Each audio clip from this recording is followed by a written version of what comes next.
poco más. Hay conceptos que desaparecen y otros que aparecen. Miren, por ejemplo, esta cruz que le ponemos acá al lado del pozo histórico.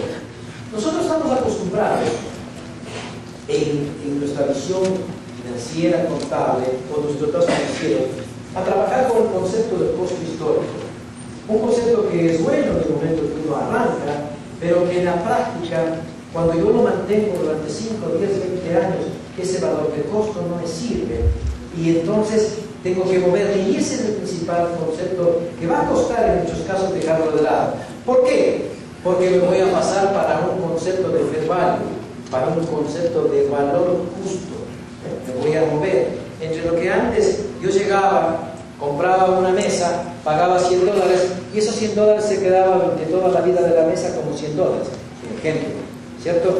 Hoy me voy a tener que decir, compro la mesa, pago los $100 el día de hoy, y el día de mañana, el siguiente año, el tercer año, el cuarto año, cada momento me voy a preguntar cuál es el fair value, cuál es el valor justo, cuál es el valor razonable, qué me refleja mejor la realidad, por qué camino voy a reflejar la mejor realidad del valor de esa mesa, sea desde el punto de vista de que valga 100, valga 120, valga 80, no sé. Eso es lo que quiero explicar. Revelaciones extensas sobre políticas y transacciones, ya vamos a ver ejemplos más amplios. La estrategia de administración de riesgos, sobre esto me voy a tener unos minutos porque esta es la que más les va a costar a los empresarios tener que abrirse y revelar información sobre la estrategia y la administración de riesgos de negocio. Ya voy a explicar un poco más.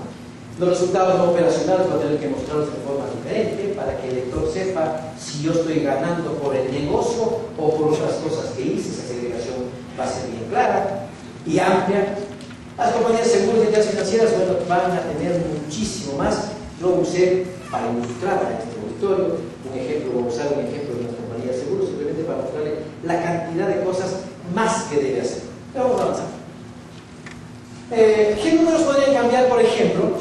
Tuve que usar un ejemplo, podría coger uno, podría haber cogido una película, podría haber cogido una empresa que compra y vende, pero cogí una un poco más específico para motivar un poco más a que usted hay más cambios.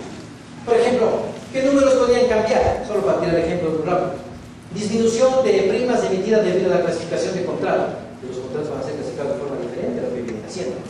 La insuficiencia de pasivos, por ejemplo, efectuar la prueba LAT, el test LAT que tienen que hacer las compañías de seguros, que es la adecuación de pasivos, la demostración de que los pasivos son los apropiados, los que tiene para responder con gente.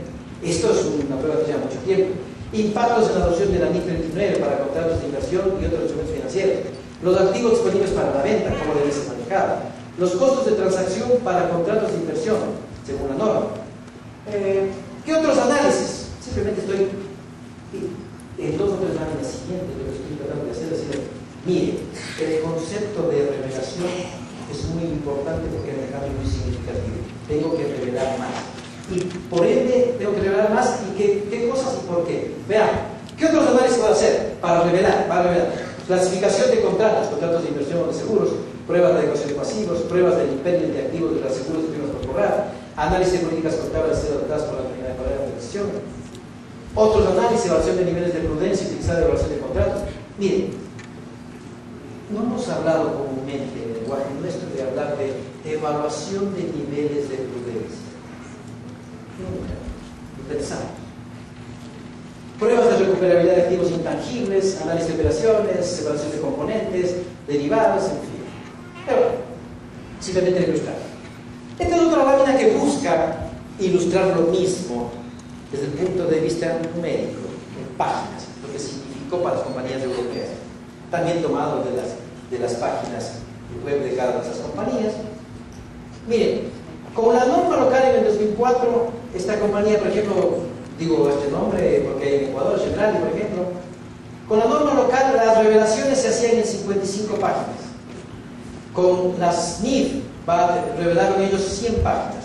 Hubo el 82% de incremento. No es que aumentaron el tamaño de la letra para que salgan las páginas. Tuvieron muchos conceptos de fondo grandes que tuvieron que poner. No voy a explicar más. Y así, de 33 a 70, lo que interesa simplemente es que usted sepa que hay un gran concepto de revelación atrás de estas normas. ¿Por qué las revelaciones fueron más extensas? Claro, se va a preguntar, ¿por qué? ¿Por qué tengo que hacer más? ¿Qué tengo que hacer más? Políticas contables más detalladas. ¿Cuánto revela una compañía en las políticas contables que usa? Acá están estados financieros. ¿Y qué describe? 2 páginas, 3 páginas de las políticas contables que usó para llegar a estos números. Bueno, si eran 3 páginas, serán 10. ¿Qué políticas usó para llegar a estos números?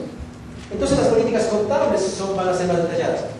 La explicación detallada sobre opciones adoptadas por la administración de transición, la divulgación de administración de riesgo, ya voy a leer una nota.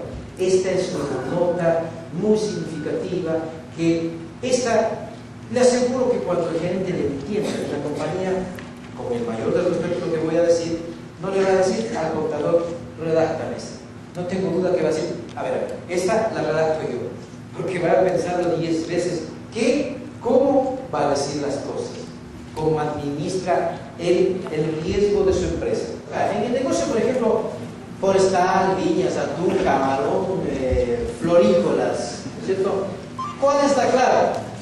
La clave está en la NIF 41, que significa que si yo soy en esta línea de negocios, lo que debo hacer es focalizarme, entender el macro y focalizarme en la norma 41, porque debe saber que principalmente sus activos biológicos, intangibles y sus estados de resultados son los claves. Por consiguiente, debería concentrarse en las normas que están relacionadas con esos temas, porque está en ese negocio. ¿Sí? Si usted está en el negocio de la banca, obviamente colocaciones, provisiones para riesgos. Las provisiones para riesgos de los bancos cambian sustancialmente. De pérdida incumplida a una pérdida esperada. Son dos enfoques diferentes. Me movía por uno en el pasado, hoy me voy para otro. Eso significa un cambio conceptual muy importante.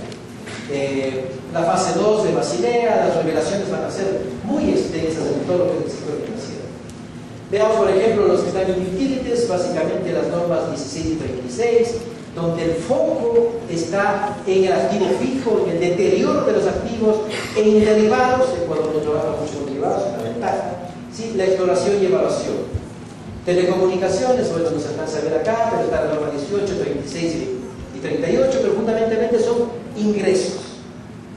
Ingresos en telecomunicaciones es fundamental. Entonces, usted me estaría en negocios, tengo que ir a trabajar con eso. Deterioro de activos, el activo fijo por el volumen. Sigamos. En el negocio de retail, que es el negocio de retail, los que venden por mayor, ¿no es cierto?, gran volumen, la clave está en ingresos. Ingresos es fundamental. Esa norma uno tiene que leerla y ver las interpretaciones de esa norma. Miren, para darles un ejemplo de cómo se mueven estas normas. En mayo de este año hubieron como 90 páginas en cambios. O sea, yo ya leí todo lo que estaba por acá y ahora salieron 90 páginas más. A ver, ¿dónde calza esta? ¿Y cómo me cambia este concepto?